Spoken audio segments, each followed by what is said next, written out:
Welcome back to AI.Code.Cast, your daily dose of coding challenges. Yeah. Today, we're diving deep into a problem all about patterns Oh, this is a fun one. and figuring out how to really make those algorithms hum, make them fast. Yeah. It's called Special Array 2.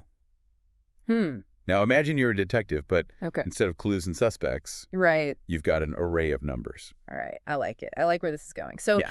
within this array, we've got to find these sections, or what we call subarrays, Right. that have a special property. Okay, so what makes a subarray special in this case? A subarray is special if every pair of numbers right next to each other has one even number and one odd number. Like an alternating pattern?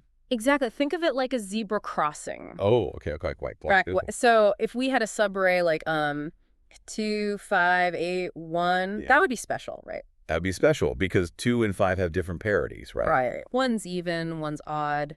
8 and 1, different parities. So that would fit the definition of a special subarray. But if we had, let's say, 2, 4, 1, 3. Ah, see that 1, 2, and 4 are both even. Uh-huh. Breaks the pattern. So that's not special. Not special. So the challenge is to figure out which subarrays within a larger array fit this this special even-odd pattern. Exactly. So that sounds pretty straightforward. So where does the tricky part come in? So it's all about efficiency, especially when we're dealing with massive amounts of data. So if you've got a teeny array, just a few numbers, Right. it's easy to just check each subarray manually. Right. Yeah, it's like searching a small room. Yeah, exactly. You just look around. But imagine searching an entire library. Right. You don't want to check every book? That's where things can get computationally expensive, right? Uh-huh. And so this naive approach where we're checking every possible subarray, this is what we call brute force. Brute force. Yeah. So we're just throwing computing power at it. In a way, yeah. We're not being very elegant. Right. And when we deal with a huge amount of data, or if we have to do this many, many times, brute force breaks down. It gets really slow. Okay. So if brute force isn't ideal for large data sets, what are some other approaches that we could use to tackle this special array 2 problem more efficiently? Luckily, we have some more clever techniques. Techniques that act like a detective's toolkit, allowing us to quickly analyze patterns and find these special subarrays without having to go through every single detail. That sounds promising. But before we get into those fancy techniques, could you just walk me through how the brute force method would actually work? Sure. Just so our listeners can get a clear picture of the basic logic. Yeah, let's say we have an array like 1, 2, 3, 4, 5. Okay. With brute force, we would consider every single possible subarray. Okay. Starting with subarrays of length 1. So that would be like 1, and then 2, and then 3, and then 4, and then 5. Right. So we're starting with each individual element. Exactly, and for each of those, we check if the even-odd rule holds. Okay. Then we move on to subarrays of length 2, 1, 2, 2, 3, 3, 4, and so on and so on. Okay. Keep increasing the subarray size until we've checked every single possibility. So we're systematically going through each combination and checking if it follows that rule. Yep, it's thorough. But as you can imagine, with larger arrays, this is going to be a lot of checking. Yeah, it gets pretty time-consuming. It's like trying every key on a giant key ring until you find the one that unlocks the door. Right, it'll work eventually. It works, but it might take a while. So brute force is a good starting point. Yeah. But maybe not the most efficient. Exactly. Okay, so before we ditch this brute force approach entirely, are there any common pitfalls or things to watch out for even when using this basic method? That's a great question. One common pitfall is forgetting about those pesky edge cases, those special scenarios that can trip us up. Edge cases? Edge cases, yeah. For example, what happens when the subarray we're checking has only one element? Does that automatically make it special because there's no pair to violate the even-odd rule? Well, that's a good point. Yeah. And what about an empty subarray? These are the kinds of scenarios where we need to really carefully define the rules. Got it. And make sure that our code handles them correctly. So even with a simple approach like brute force, you really have to think carefully about the details. Absolutely. So are you ready to dive into some of those more efficient and elegant solutions? Absolutely. Let's do it. Okay. Okay, so let's explore some more efficient ways to crack this special array 2 case. Absolutely. You mentioned some techniques that could help us analyze those patterns without brute forcing our way through. Yeah. One powerful technique we can use is called prefix sums. Prefix sums, okay. Is it like a cheat sheet? Yeah, that's a great way to think about it. That tells us about the array without having to examine every element. Exactly. It's like, imagine a detective's case board, Right. where you've already kind of organized all the key information about your array. Okay, I like it. How do we actually create these prefix sums, though? All right, so let's say our array is 1, 2, 3, 4, 5. With prefix sums, we create a new array that stores for each position the number of times the even-odd pattern is broken up to that point. So we're basically keeping track of, like, all the rule violations. Exactly, exactly. So think about it. The first element of our prefix sum array would be 0, Okay. because there are no pairs before the first element to even check. Right. There's nothing before it. Yeah. Okay, so our prefix sum array starts with 0. 0. Yep. And then what about the second element? So for the second element, we look at the first pair in our original array, Mm-hmm. 1 and 2. Uh-huh. Do they have different parities? Yes, they do. They do. No violation. That means the second element in our prefix sum array is also 0. Right.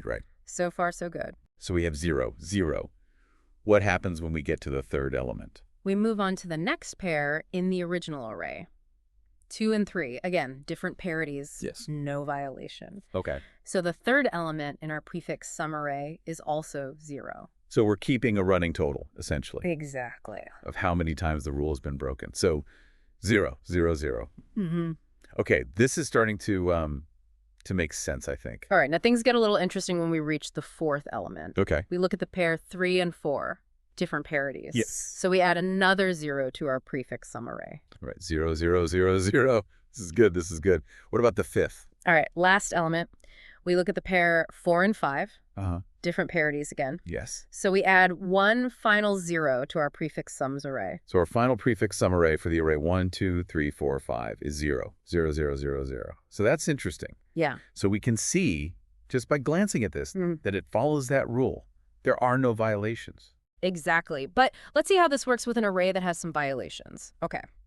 Imagine our array is 2, 4, 1, 3, 6. Okay. The prefix sums array for this would be 0, 1, 1, 2, 3. Interesting. So how do we use this prefix sum array to actually determine if a specific subarray is special or not? Here's the magic. Okay. Let's say we want to check if the subarray from index 1 to index 3 in that array, 2, 4, 1, 3, 6, is special. That subarray would be 4, 1, 3. Okay. We take the prefix sum of the end of the subarray, which is index 3, Okay. and its value is 2. Uh-huh.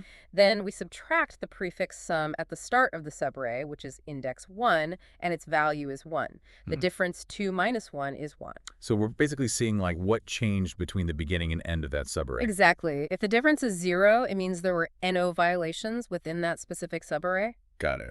But in our case, since the difference is 1, we know there's at least one violation within this subarray, which means it's not special. That's so clever. It's like using a map to calculate the distance, right? Exactly. Like you just need the start and the end, and then you can figure out what happened in between. You got it. And the really cool thing is, once we've built this prefix sum array, answering these subarray queries becomes incredibly fast.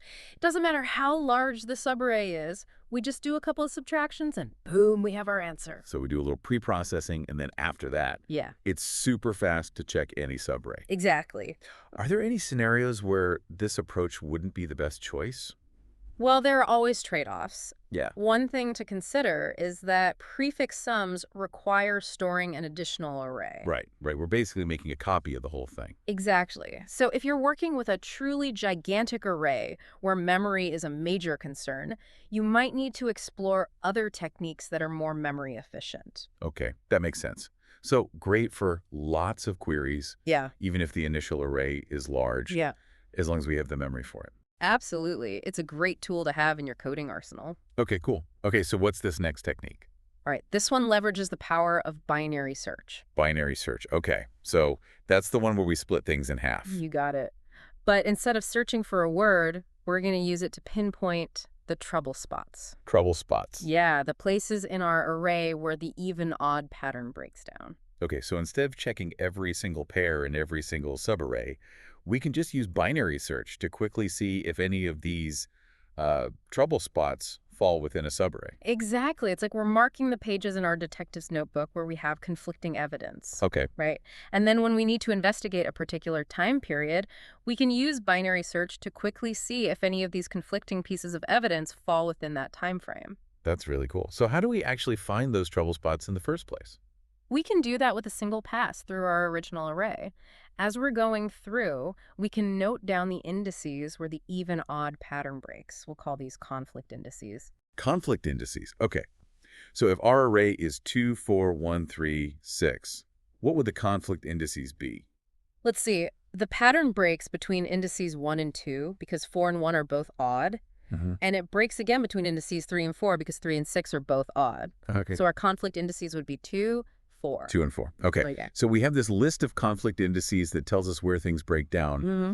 And then for any given subarray, we can use binary search to see if any of these conflict indices fall within that range. Exactly. If there's a conflict, we know it's not a special subarray. Precisely. This is really efficient. Mm. Are there any times when this approach might not be the most efficient? You always got to think about those edge cases, right? Yeah, right. So binary search is really great when you have a relatively small number of these conflict indices. Uh-huh. But imagine a scenario where almost every single pair in the array violates the even-odd rule. Right. So almost everything is a conflict. Yeah, our list of conflict indices would be massive. All right. Good. In those scenarios, maybe prefix sums would be a better choice. Okay, that makes sense. Yeah. So it really depends on the characteristics of the data. Exactly. Well, this has been a really interesting deep dive into this special array 2 problem. It has. We've gone from brute force to prefix sums to binary search. Yeah, it's amazing how many different ways you can approach the same problem. It really is. It's like having a whole toolkit of different ways to,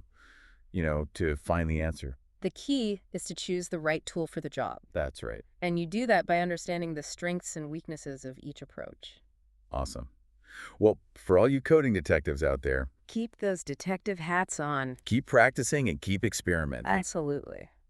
And remember, there's always more than one way to crack the code. That's right.